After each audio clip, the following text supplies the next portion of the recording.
अस्सलाम वालेकुम जी, welcome to my channel. कैसे हैं आप लोग? उम्मीद करती हूँ सब खैरियत से होंगे और मज़े में होंगे। आज आपके साथ शेयर करूँगी क्रिस्पी चिकन पकोड़ा की रेसिपी, जो ऊपर से बहुत ही क्रिस्पी, अंदर से सॉफ्ट और जूसी बनकर तैयार होता है। जैसा कि आप लोगों को पता है कि मानसून का आगाज़ हो चुका है और इस मौसम में दिल चाहता है शाम की चाय के साथ कि कुछ अच्छा और टेस्टी खाने को मिल जाए। तो फिर बनाएं ये मज़ेदार क्रिस्पी चिकन पकोड़ा, जिसको खाने के बाद आपका दिल खुश हो जाएगा इंशाल्लाह। तो फिर रेसिपी को एंड तक देखें, अच्छी लगे तो लाइक भी कर दें और चैनल पर न्यू हैं तो चैनल को भी ज़रूर सब्सक्राइब कर लें। तो चलें फिर बिस्मिल्लाहिर्रहमानिर्रहीम पढ़ लेते हैं और रेसिपी बनाना स्टार्ट करते हैं। मज़ेदार और क्रिस्पी चिकन पकोड़ा बनाने के लिए यहाँ पर मैंने 500 ग्राम चिकन का यूज़ किया है, जो कि बोनलेस है। मैं इस रेसिपी को थाई पार्ट के साथ बना रही हूँ। थाई पार्ट चेस्ट के कंपैरेटिवली थोड़ा सा जूसी होता है, इसलिए मैंने इसका इस्तेमाल किया है। आप चाहें तो ब्रेस्ट पार्ट से भी यूज़ कर सकते हैं। चिकन के पीसेस को मैंने छोटे छोटे से पीसेस में कट कर लिया है, रैंडम सा। कोई स्पेशल साइज़ नहीं है, बस जितने बड़ा पकोड़े का आप साइज़ रखना चाहते हैं उतना ही बड़ा आपने से कट करना है। कोशिश करिएगा कि पीस ज़्यादा बड़ा ना हो ताकि चिकन को गलने में आसानी हो। इसको मैंने बहुत अच्छी तरह से वॉश कर लिया है और ड्राई कर लिया है। अब इसकी मैरिनेशन के लिए मैं 1 टेबल स्पून इसमें इस्तेमाल कर रही हूँ अदरक लहसुन का पेस्ट। इसके अलावा इसमें 1 नींबू था जिसका रस मैंने निचोड़ लिया है अच्छे फ्लेवर के लिए, ये भी इसमें ऐड कर देंगे। और शामिल करूँगी मैं इसमें नमक। तो मैं नमक यहाँ पर इस्तेमाल कर रही हूँ 1 टीस्पून। आप लोग अपने टेस्ट के अकॉर्डिंग नमक ऐड करिएगा, कम या ज़्यादा जितना आपका पसंद हो। 2 टेबल स्पून भरकर मैं इसमें शामिल करूँगी साबित धनिया, जिसको मैंने मिक्सी जार में डालकर थोड़ा सा क्रश कर लिया है, इससे अच्छा फ्लेवर आएगा। इसके अलावा 1/4 टीस्पून मैं इसमें अजवाइन का शामिल करूँगी और शामिल करूँगी इसमें कुटी लाल मिर्चें, जो कि हैं 1 टीस्पून। इसके अलावा इसमें शामिल करूँगी 1 टीस्पून पिसी लाल मिर्चें। मिर्चों की क्वांटिटी पे एडजस्ट कर सकते हैं आप लोग अपने टेस्ट के अकॉर्डिंग। अच्छे फ्लेवर के लिए मैं इसमें 1/4 टीस्पून घर का पिसा हुआ खुशबूदार गरम मसाला ऐड कर रही हूँ और शामिल करूँगी इसमें 1 टीस्पून ज़ीरा पाउडर। इसको भी मैंने मिक्सी जार में डालकर दरदरा सा पीस लिया है।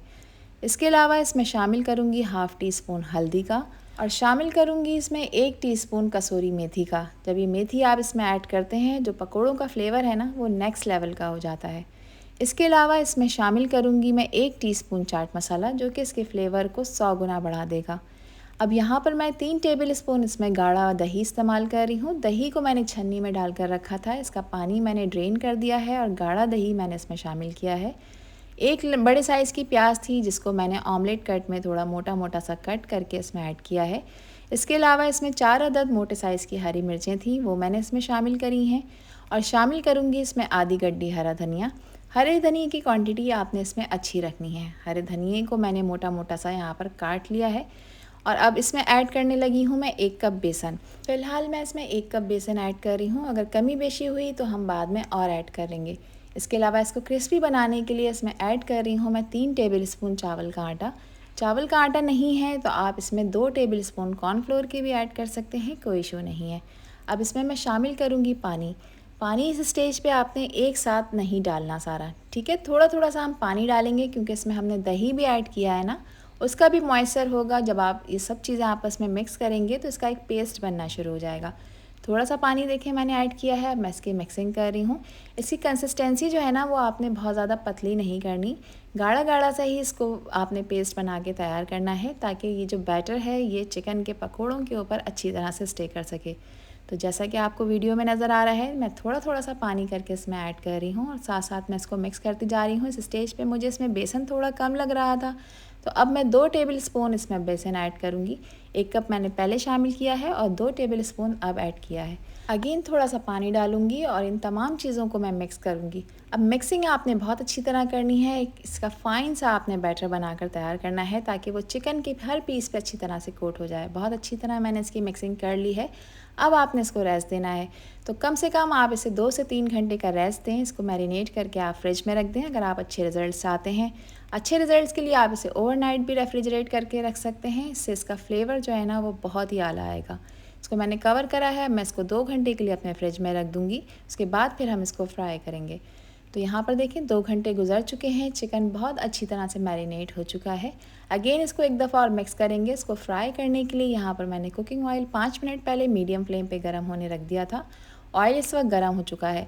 अब चिकन के पकोड़ों को इसमें डालने के बाद आपने चूल्हे का फ्लेम बिल्कुल लो कर देना है, लो इतना कि ज़ीरो आँच, उसके बाद आपने ये पकोड़े इसमें ऐड करने हैं। एक बैच मैंने इसमें शामिल करा है। आपको जितने भी फ्राई करने हो आप इतने ऐड करिएगा, मगर चूल्हे का फ्लेम आपने इसको बिल्कुल लो रखना है, क्योंकि चिकन हमने जो ऐड किया है वो बिल्कुल कच्चा है और उसके पीसीस को गलने में टाइम लगेगा।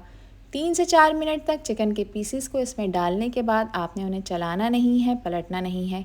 जब इस पर जो हमने कोटिंग लगाई है वो थोड़ी सी फर्म हो जाएगी, अपनी पोजीशन होल्ड कर लेंगे, फिर उसके बाद आप इन्हें चलाएं, इनको पलटें, ताकि सब तरफ से अच्छी तरह से फ्राई हो जाएं।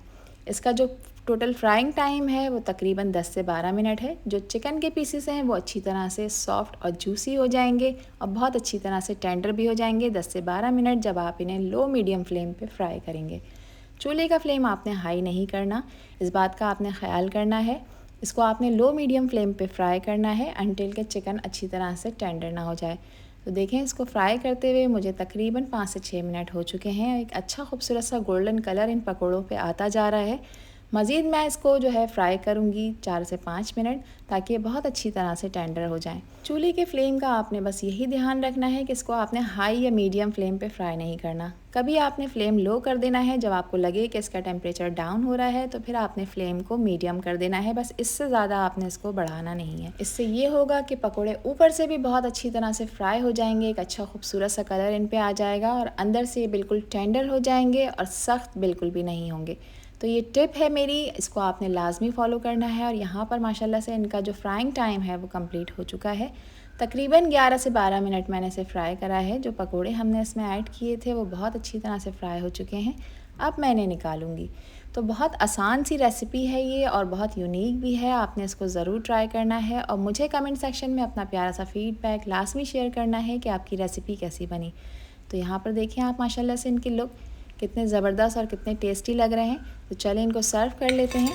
देखें कितने क्रिस्पी भी बने हैं, इसकी आवाज़ से ही आपको अंदाज़ा हो गया होगा कि कितने क्रिस्पी और कितने टेस्टी पकोड़े बनकर तैयार हुए हैं। मज़ेदार से इस क्रिस्पी चिकन पकोड़ा को आप शाम की चाय के साथ सर्व करें, हाई टी पार्टी में सर्व करें या फिर अपनी किसी दावत में एज अ स्टार्टर सर्व करें।